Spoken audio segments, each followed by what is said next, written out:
السلام عليكم. ان شاء الله تكونوا كامل بخير. اليوم حبينا نهضروا على كيفاه ترجعي تخدمي مع المحلات كخياطة بالجملة، وكيفاه تقنعيهم بالتعامل معك. اولا لازم تخدمي عينة موش حبة، مقلامة، مئزر، اي حاجة. لازم تخدميها كيما موالفة وكيما تعرفي وكيما تقدري، وتروحي للمحل المحتمل انه يشدها عليك. تقولي له انا نخدم كذا، اذا يهمك نوريك خدمتي. اذا قال لك نو، ما هاش نهاية العالم، عادي، انتقل للمحل الاخر عادي.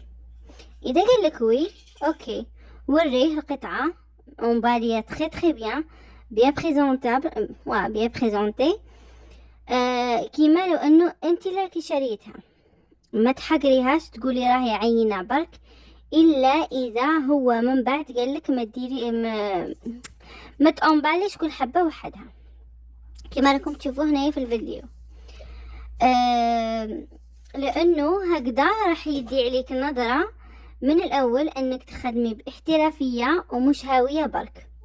واذا عجباته راح يسقسيك على السعر وتفاصيل اخرى، وراح يحاول يتفاوض معاك على السعر. هذا كأول نقطة.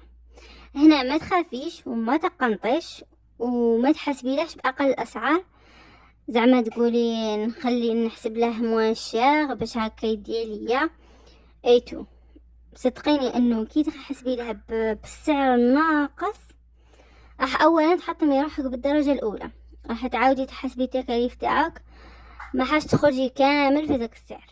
يعني لازم تكوني ضاربه حسابك من الديبي انه تحسبي له فوالا هاد السعر ما لازمش نطيح عليه كذا، ما لازمش نطلع عليه كذا، باش تساعدي روحك وتساعديه بيان سور. دونك تطلبي حقك عادي. واذا كاع راح تتنازلي، ما حاش تنازلي لاكثر من 10 دينار في القطعه، وصدقيني حتى 5 دينار راح تقنعه، لانه الربح هو يربح بالكميه. هو واش يحب يدور دراهمه برك، وفي نفس الوقت يحب سرعه تمشي له.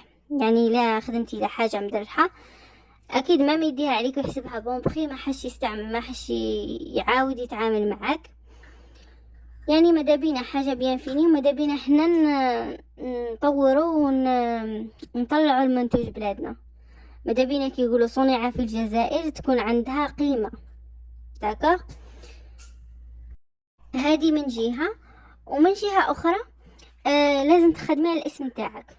ماذا به زعما هو الا كان عنده صاحبه يخدم هكا ادوات مدرسيه، ولا الا كنتي تخدمي هكا المقلامات، ولا ماذا به كي يشوفهم يقول له صاحبه زعما مين شريتهم ولا مين جابهم لك، ولا حيوصي بك. ماذا بيك تخدمي على الصوره تاعك اكثر. يعني والصوره تاعك ما حش تنخدم بالبري، راح تنخدم بالجوده. ساو شحال ما كانت عندك الجوده كبيره، شحال ما كان راح يتعاملوا معك ويتعاملوا معك أكثر من مرة. إذا عجبك هذو النقاط ما تنسيش تخلي لي تعليق. إذا عندك نصائح ولا توجيهات توجيهم لنا وتوجيهم للخياطات اللي راح حابين يتعاملوا بالجملة، خليهم لنا أيضا في التعليقات باش نفيدو ونستفادوا مع بعض. أيضا كل وحدة عندها مشروع، لا بغى خياطة أو طبخ أو أي حاجة في الطباعة ولا أي حاجة، ماذا بينا ندعموا بعضنا. خليونا في التعليقات واش تخدموا وواش عندكم كمشروع، ولما لا ندعموا بعضنا ونتبادلوا أيضا النصائح. إذا عجبك المحتوى وحبيتي نستمر فيه، خلي لي اقتراحاتك في الفيديو وأيضا راح نجاوب عليهم إن شاء الله. أيضا خلي لي تعليق، لايك، وأيضا ما تنسيش الاشتراك وتفعيل الجرس باش هكذا يوصلك كل ما نحط في فيديو جديد. ونلتقى في الفيديو القادم إن شاء الله.